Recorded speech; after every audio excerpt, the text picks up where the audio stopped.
อืมมาลินซานโนเซมานี่มาหาหมูซานโนเซวัด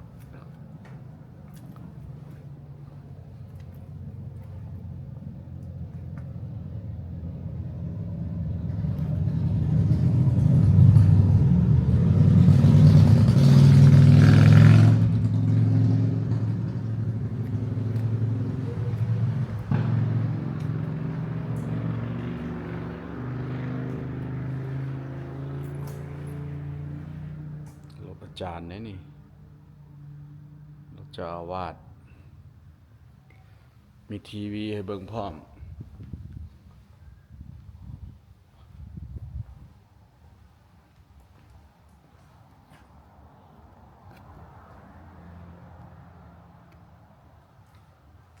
ไอ้กี้เมื่อใดเมื่อลาว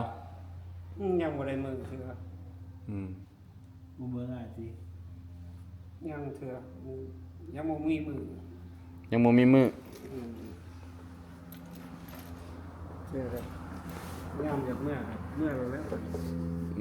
มานี่คือมาดนแท้มานี่มาเฮ็ดหยัง พักผ่อนซื่อเลย อ้อ ยัง พักผ่อนก็เรียกว่าพักผ่อนอยู่ลาว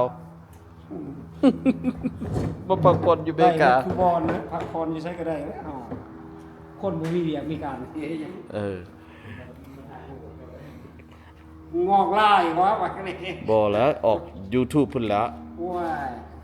ไอ้กี้นี่เราเที่ยวไปเที่ยวมาเราบ้านเราอยู่เมืองลาวพุ่น โอ้กูเกิดอยู่ลาว อืม เราไปรีไทร์เมืองลาวแล้วเรากลับมาเอาเงินแล้วก็นี่กลับเมืองนี่ไอ้กี้นี่ ว้ายมึงเห็นไปตัวทีบเลย ทุกเทพหยังสัมภาษณ์จะออก YouTube ซื่อๆสิมีหยังบ่ได้เฮ็ดหยังผิด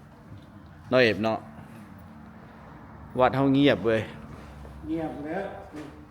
มึงมีไฟบวชแทนอาจารย์เลิศ อ้าวอาจารย์เลิงไปไส อยู่ได้แหละผมมีคนแข็งจังดัง อืม นี่ว่าเจ้าสิมาเฮ็ดอันห้างน้ำนี่สิบ่มาซ้ำมื้อนี้ อืม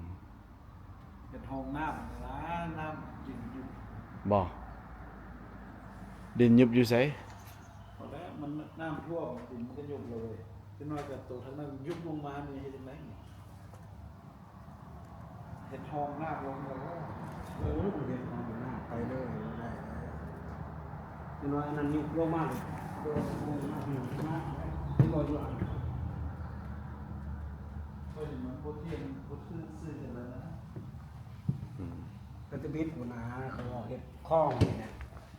ไล่ไปผมเลย เย้ แต่มันอยู่ อะไรเมื่อปะ ไอ้เป็นคนที่เจ้ามาเฮ็ดบ่มีใครมาเฮ็ดครับ อืมวัดโฮเซซานโฮเซก็สำนี้ละอืมนั่นก็บอนเพิ่นสวดมนต์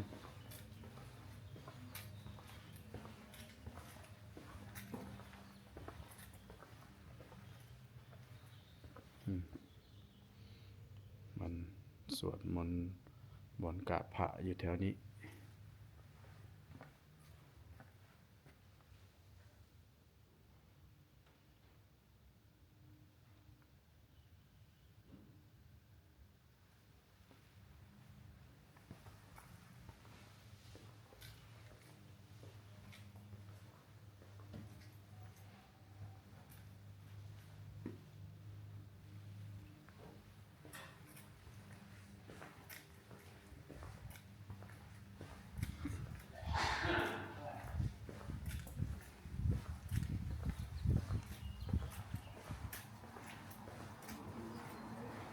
ห้องน้ำ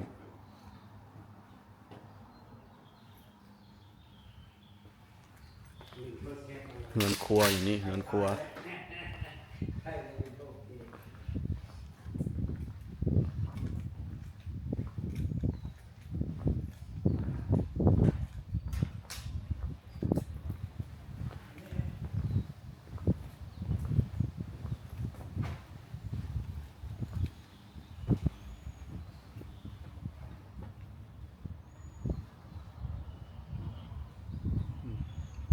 เอามาคุกอยู่เนาะ นอกอันนี้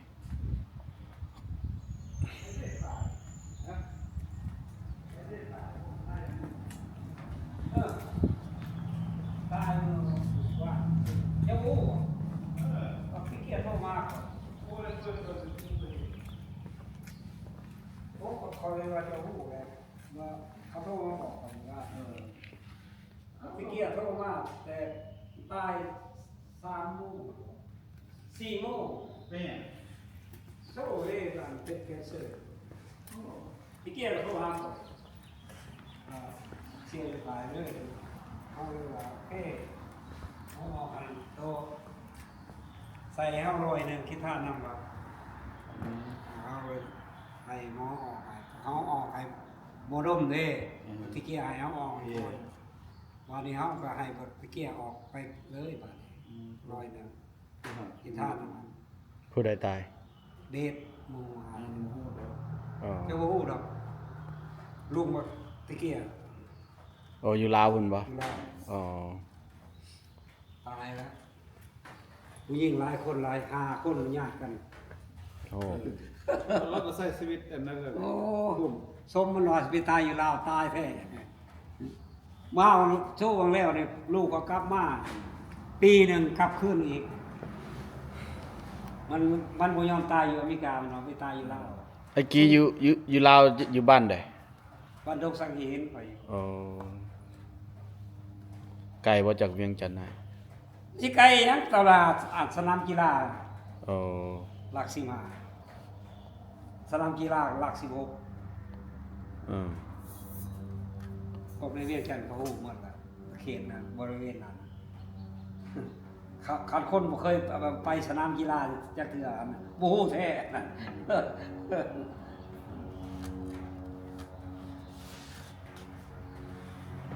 อืม โอ้ยตั้งอ่านอาชีพใหม่แล้วว่า เปลี่ยนอาชีพเลย เรียนอาชีพแล้วว่าอาชีพนี้เนี่ย อาชีพตัวนี้สบายได้บ่ได้เป็นเป็นนายตัวเองไหม แต่บ่มีไปติดตามหลายซ้ำเฮ็ดลิ้นเฮ็ดหมูเอาไปจังซี่ล่ะ ก็ต้อง หวังว่าให้คน บ่มีแนวคึกคืนแนวอันเขาสิติดตามอยู่ยะ ต้องไปเฮ็ดแนวตื่นเต้นแต่ว่า ค่อยไป ไป พุ่นแล้วไปอันลาวพุ่นแล้ว ไปเล่าเนี่ยนะ อืม บักอันนั้นเฮ็ดบักเฮ็ดไปเนี่ยเดือนเดียวนะมันเฮ็ดหลายเพิ่นบ่เป็น2 คนก็มีแค่มา อืม ที่เจ้าเฮ็ดแม่เฮ็ดเป็นเฮ็ดนี่บักอันนี้ติดตามแพ็กมาเฮานี่จนว่านั่นคุณบักอันนี้หารายได้เนี่ยนะอัน2ผู้เมียบ่เลยไหมนี่เด้บักนิดน่ะเอามาส่ง แหม่มันเป็นหนังหนามขบูดได้เป็นหนัง โอ้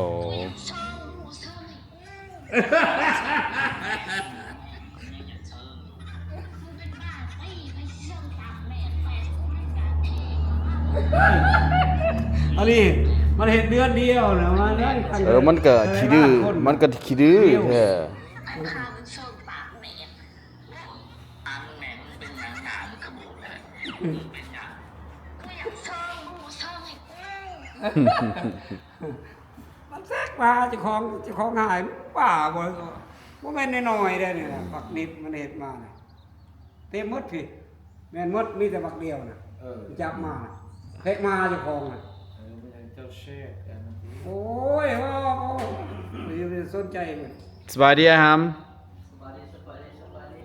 Happy late New Year จะปีใหม่ได้ไหน อืม จะน้อยดังแล้วเนี่ยได้ออกทีวีแล้วเนี่ย มันคนซานโนเซ่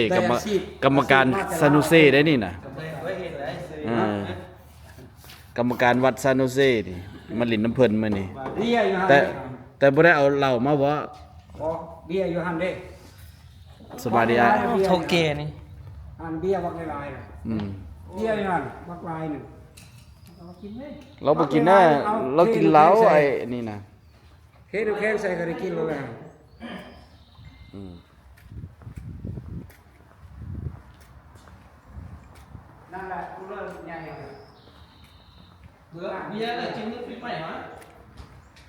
บ่ได้เฮ็ดนะมาเอาโอเค เดี๋ยวกินแท้ ป้าโทเบียร์บักหลาย อันนี้บ่ละเอียดดิบ่ว่า มันบ่เย็นเธอได้ไอเอาใส่คุแล้วก็เอาไอใส่แม่ โอ้ยเครื่องเงิน80กว่าพัน เบียร์ มันเอาไป18พัน19พัน เหลือพอดี ไป400บาท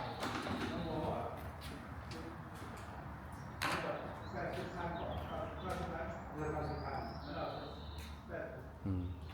แค่ไป17พัน คนซานโนเซนี่ค่อยฮู้เกือบ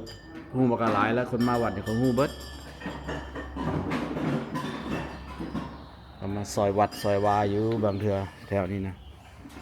อืมเฮ็ดอันนี้นี่มันมาซอยเพิ่นเบิดแล้วนี่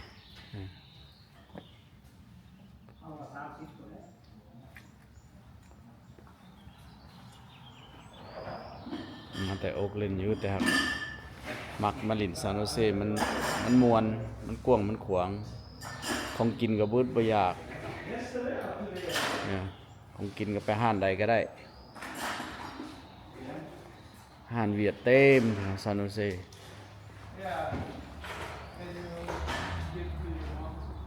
you know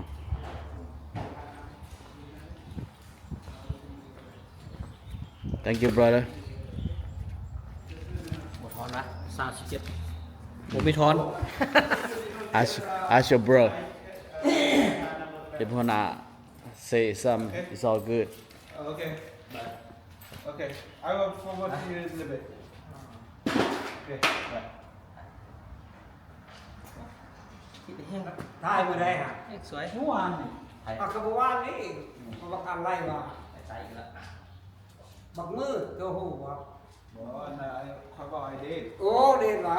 บ่ฮู้แล้ว